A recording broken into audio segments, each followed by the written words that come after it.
Ei, me fala uma coisa, você acha que para ser pentecostal tem que ser barulhento? Você sabe qual é a primeira obra do Espírito Santo de Deus? Será que ele ainda atua hoje em dia? Essas e outras questões serão respondidas nesta videoaula, então não percam!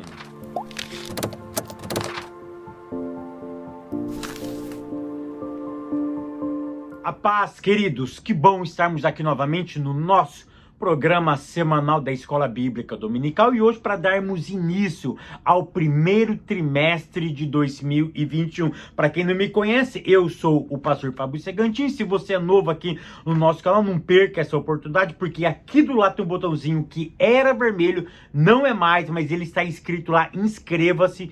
Clica nele, se inscreva, porque toda semana tem vídeo novo aqui. Se você for um inscrito, o YouTube vai lhe dizer quando eu publicar um vídeo novo aqui no meu canal. Maravilha? Eu quero te desejar um 2020 repleto, tá? De paz, de alegria, de harmonia, da presença do Espírito Santo de Deus. Nós estamos aqui na primeira aula de 2021 e que a poderosa mão do Espírito de Deus, que a poderosa mão de Deus continue sobre a tua casa, a tua vida, os teus negócios, o teu ministério. Que esse ano seja realmente um ano impactante, um ano onde realmente você conquista aquilo que Deus prometeu para você. Que você não desista de acreditar, que você não desista de perseverar na fé, na oração,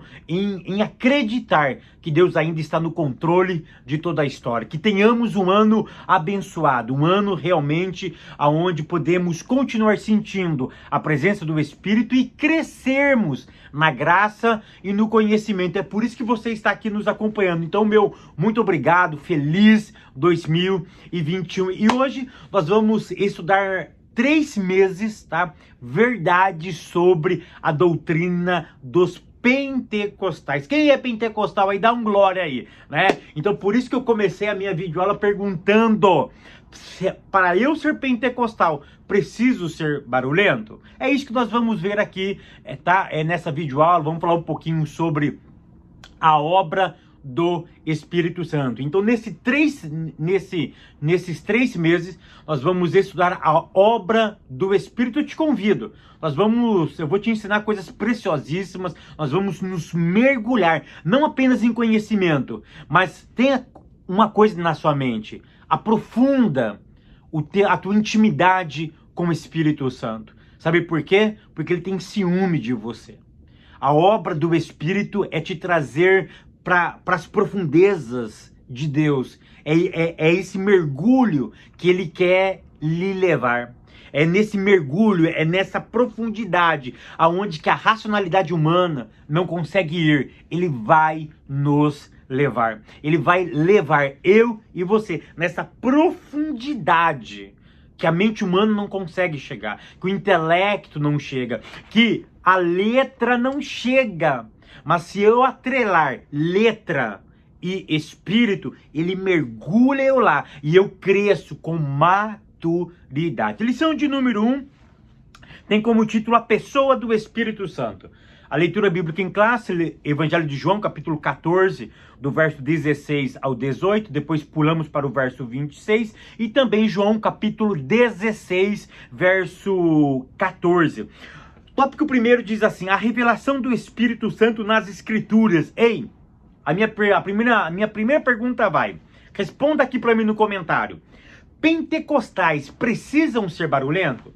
Será que todo pentecostal é uma pessoa barulhenta ou precisa ser uma pessoa barulhenta? Porque nós vamos estudar o pentecostalismo, ok?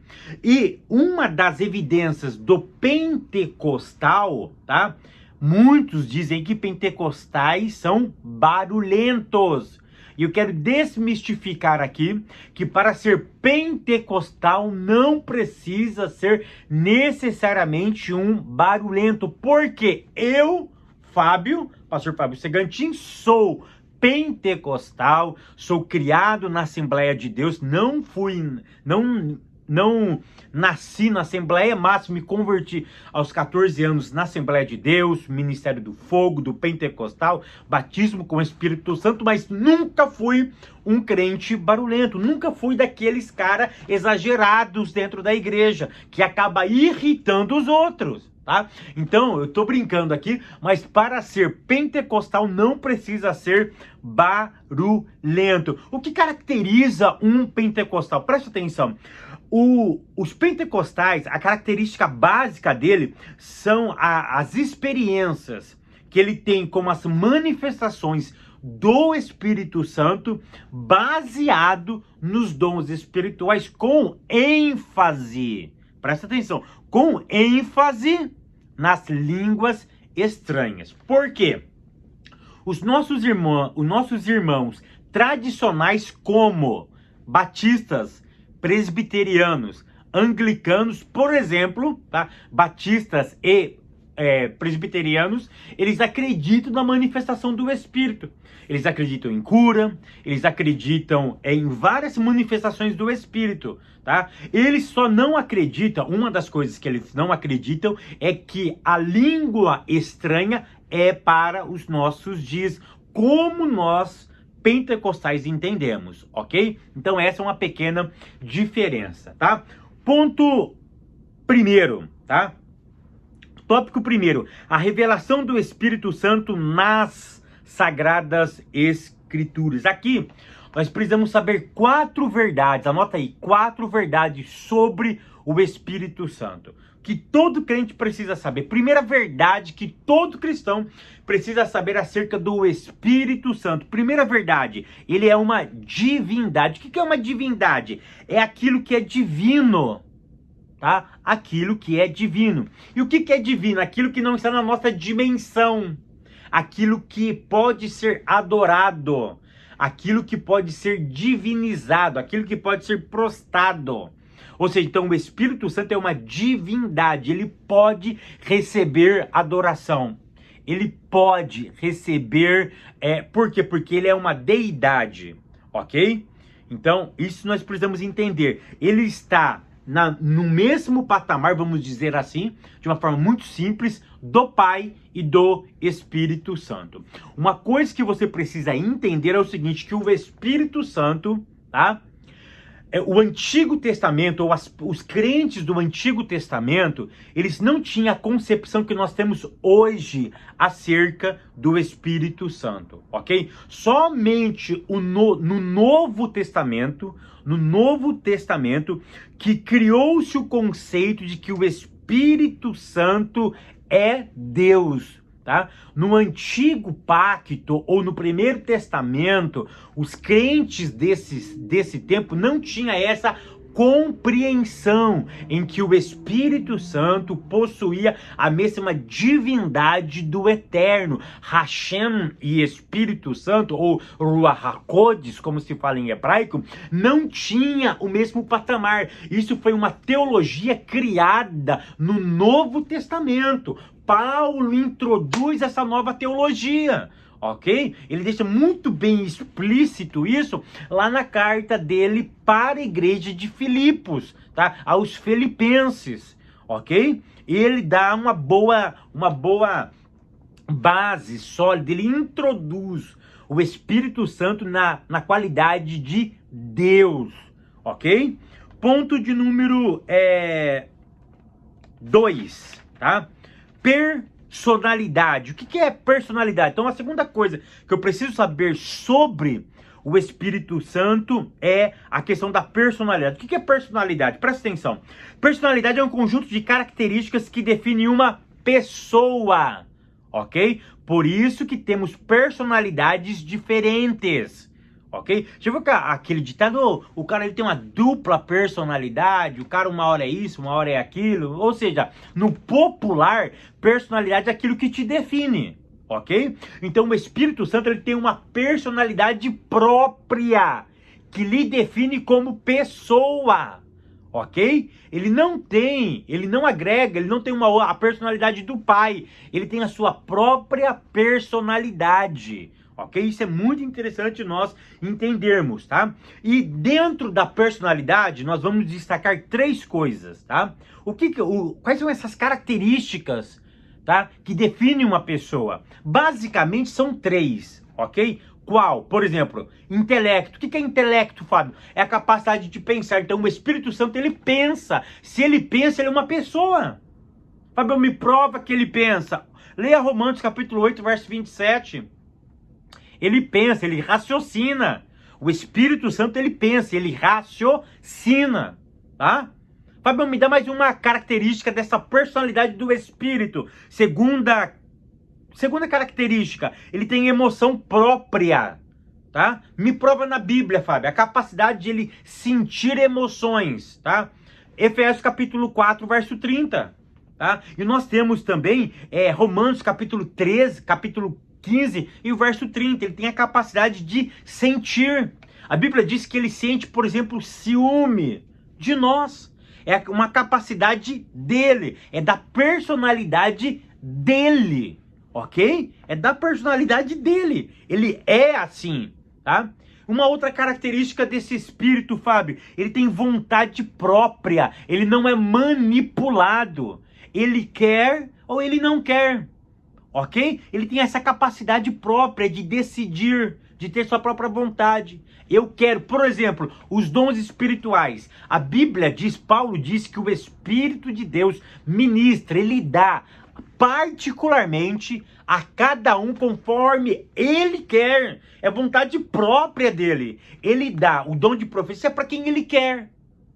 Se ele quiser me dar, ele vai me dar. Se ele não quiser, é vontade dele. Ok? Ou seja, ele tem a capacidade de vontade própria, ele não é manipulado, ok?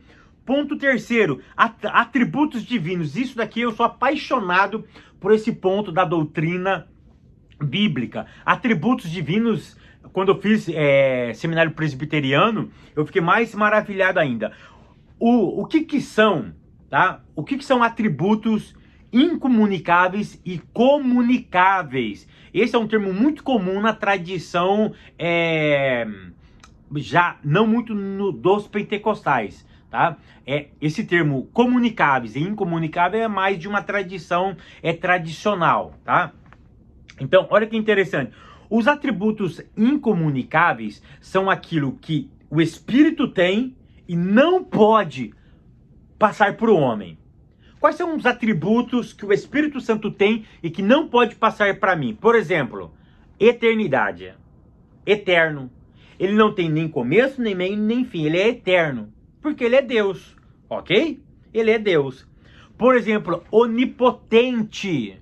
O Espírito Santo é todo poderoso. Esse atributo não me é facultado. Onisciência, capacidade de saber todas as coisas. Eu não tenho essa capacidade. Onipresente, estar em todos os lugares. Eu não tenho essa capacidade. Isso são chamados atributos incomunicáveis. Quais são os comunicáveis, Fábio? É o que Deus tem, é que o Espírito Santo tem e o que Jesus tem e eu posso ter. É claro que em grau diferente. Por exemplo, o amor. João 3,16. Porque Deus amou o mundo de tal maneira. Ou seja, o amor de Deus... Deixa eu falar uma palavra aqui, não me entenda mal, pelo amor de Deus, tá? Não me entenda mal. É uma forma humana, prática, para que você possa entender. O amor de Deus, ele é puro, tá? Eu sei que ele é o próprio amor. Por isso que João diz, Deus é amor. Ou seja, se eu perguntar o que é o amor, é olhar para Deus. Como eu não olho para Deus, eu olho para a cruz. Se eu vejo cruz, eu vejo o amor, ok? Ou seja, o amor dele é puro, mas eu posso, tá, em graus diferentes, exercer o amor, a bondade, a misericórdia. São atributos divinos, mas que ele comunica conosco, para que nós possamos interagir aqui e essa interação possa afetar o nosso relacionamento com ele, ok? Então o Espírito Santo, essas coisas nós precisamos saber, tá? São coisas importantes que nós precisamos saber. A divindade, a personalidade e os atributos divinos que o Espírito Santo Tem, tá? Segundo tópico, o Espírito Santo e Jesus Cristo. Irmão, presta atenção. No ponto 1 fala sobre pericorese, tá?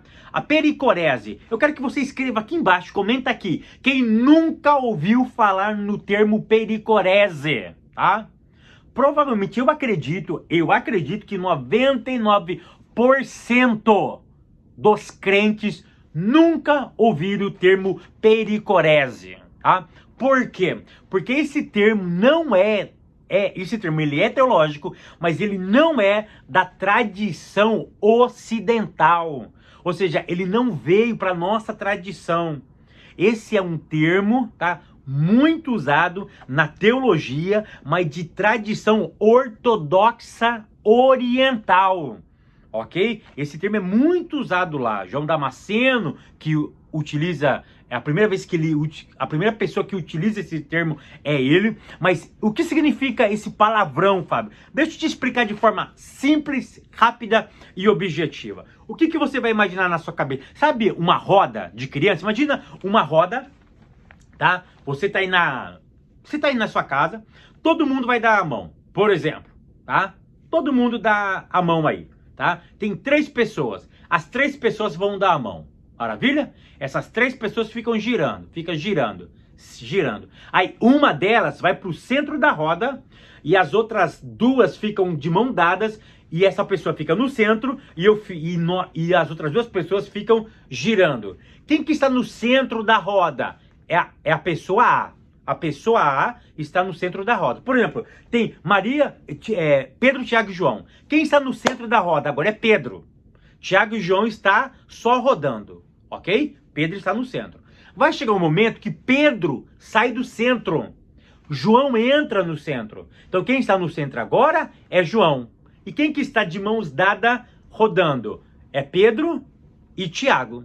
Ou seja, João está no centro. Chega uma hora que quem vai para a roda é Tiago. E quem que fica ali? Pedro e João. Fica rodando, ok? Fica rodando. O termo pericorese significa isso. Ou seja, é uma roda que está em movimento, que está em ação, interligados um no outro. E quando um vai atuar, ok? Ele está no centro, os outros mantêm a roda. Os outros estão em comunicação com esse que está no centro. Por exemplo, quando Deus foi criar o universo, o Espírito Santo e Jesus estavam com as mãos dadas, girando. E Deus estava no centro, fazendo o que ele tinha que fazer. Aí veio o processo da redenção. Quem é que dá a mão? O Espírito Santo e Deus. Quem é que fica no centro da roda? Yeshua HaMashiach, Jesus.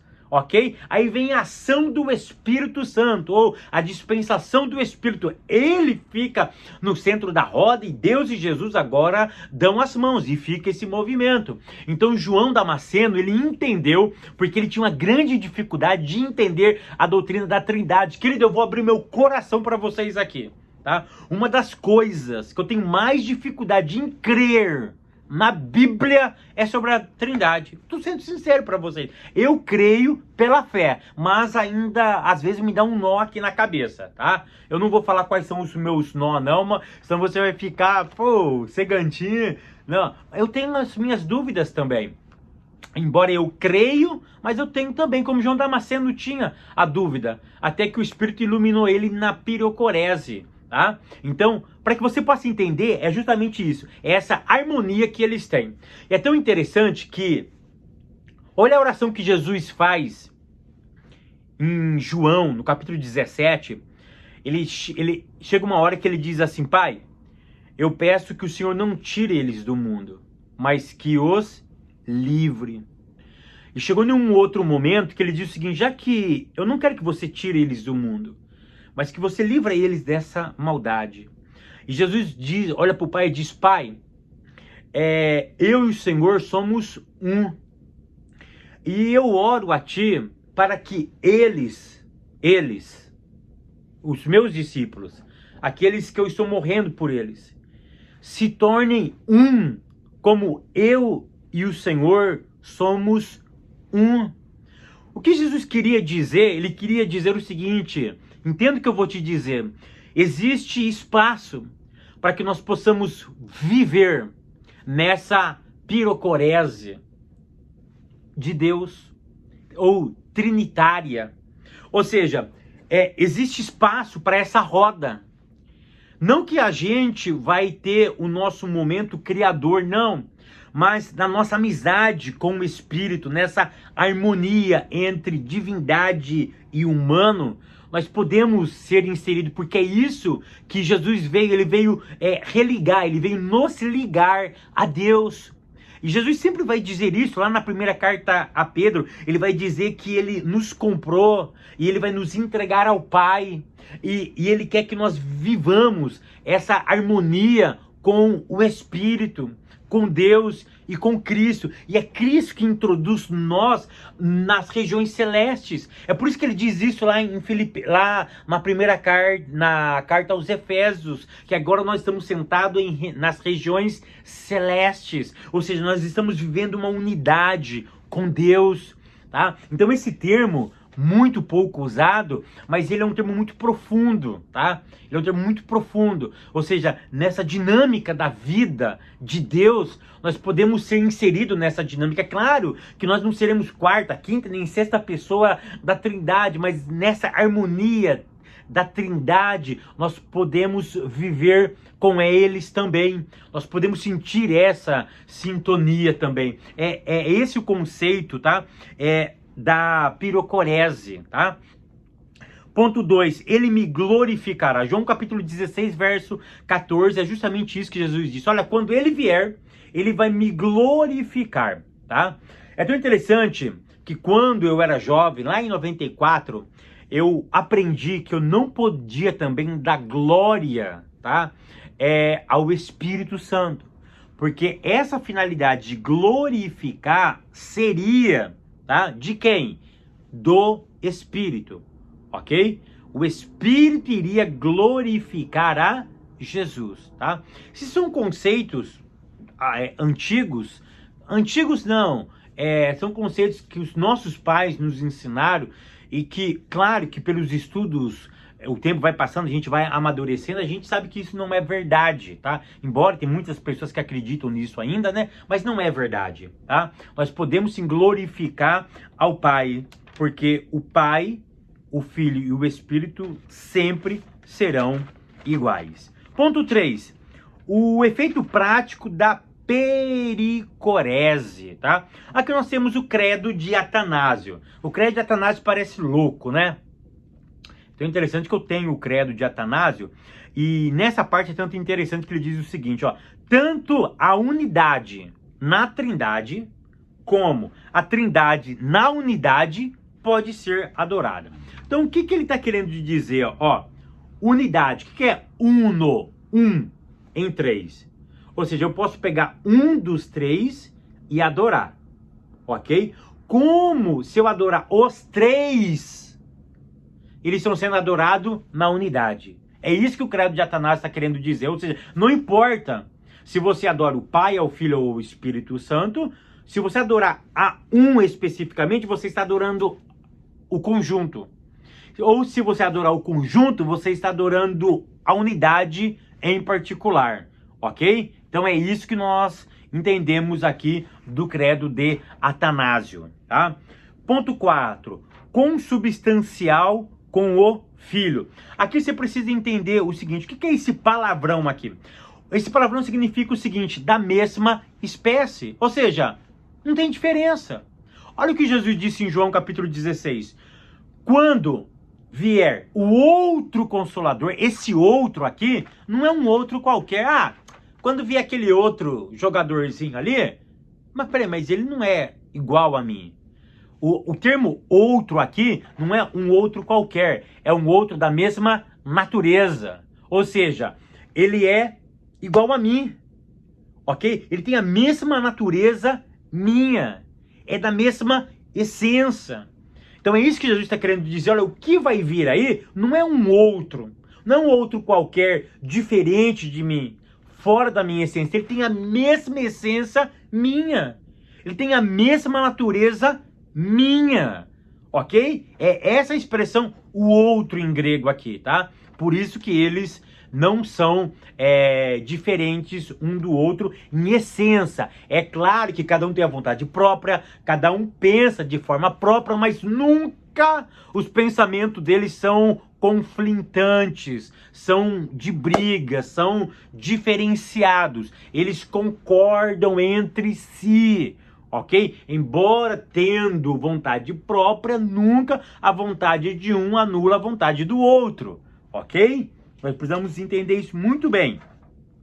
Tópico terceiro. O Espírito Santo age no mundo e no ser humano.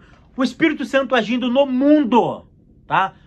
Gênesis capítulo 1, verso 2. Querido, eu vou fazer um vídeo especial sobre Gênesis 1, verso 2 no hebraico. Eu vou fazer isso aqui para vocês, tá bom? Eu vou criar uma série de curiosidades judaicas e esse daqui, Gênesis 1 e 2, vai ser uma curiosidade hebraica para você, tá? O que significa quando o Espírito Santo pairava sobre a face das águas? Vocês vão ficar assim, abismados do que eu vou te dizer, tá bom? Vai estar isso lá no meu Instagram, como aqui no YouTube. Maravilha? Na segunda-feira estará isso daqui, tá? Ponto 2. No plano divino da salvação. Querido, preste atenção. O Espírito Santo agindo no plano da salvação. Quando nós somos salvos, a primeira pessoa que nós encontramos, quem que é? É o Espírito Santo. Mas a gente não sabe. Sabe por quê? Porque eu gosto muito desse texto. O João, ele diz o seguinte, que quando ele vier, ele quem? O Espírito Santo. Ele ensinaria tudo o que Cristo ensinou. Eu nunca vou esquecer o pastor Diosneu Samaniego, um pastor que eu estimo muito, ele ensinando teologia. Eu era menino, eu devia ter, não me lembro, mas eu comecei teologia com 16 anos, com 20 anos eu terminei a ETAD. E esse pastor da Assembleia de Deus, pastor César Diosneu Samaniego, ele disse uma verdade que eu nunca vou esquecer. Ele dizia o seguinte, que uma das funções do Espírito Santo é Jesus andando, maior, e o Espírito Santo atrás de Jesus. Mas esse atrás de Jesus era apontando para ele, dizendo o seguinte, olha aí, ó, é desse que eu vim falar. Sabe tudo que ele ensinou? É isso daqui que ele ensinou que vocês precisam ficar atentos. Ou seja, então, a primeira pessoa que nós temos um impacto, que nós encontramos é com o Espírito, mas sem saber. Por quê? Porque ele não veio apresentar ou falar de si mesmo. Ele veio falar de um outro, da mesma espécie, mas que veio trazer o plano da salvação. Isso eu acho fantástico, tá? E o Espírito Santo na minha vida, na vida do ser humano. Como que o Espírito Santo atua na vida do ser humano? De duas formas. Qual? Primeira forma, claro que não é necessariamente primeiro e segundo, mas ele atua na nossa forma de duas maneiras. Primeira forma, através do fruto do Espírito. E deixa eu te dizer uma coisa, é através do fruto, tá? Não que nós alcançamos a salvação, mas é ele que comprova a veracidade da minha salvação. É o fruto do Espírito, ok? Deixa eu te dizer uma coisa, eu vou lançar, não tem exatamente o dia, mas provavelmente entre fevereiro eu estarei lançando o meu novo livro, tá? E eu vou falar justamente sobre as 9 características do fruto do Espírito. Então, o fruto do Espírito é uma forma, tá, de o Espírito Santo atuar na minha vida, na tua vida. E a segunda forma, ou a outra forma de ele atuar na nossa vida, é através dos dons espirituais. São essas duas formas que ele atua na nossa vida. Dons não salva, mas o Espírito Santo de Deus, ele ministra esses dons para o aperfeiçoamento dos santos. Que o Eterno continue abençoando a tua casa, a tua vida. E até semana que vem, querendo Deus.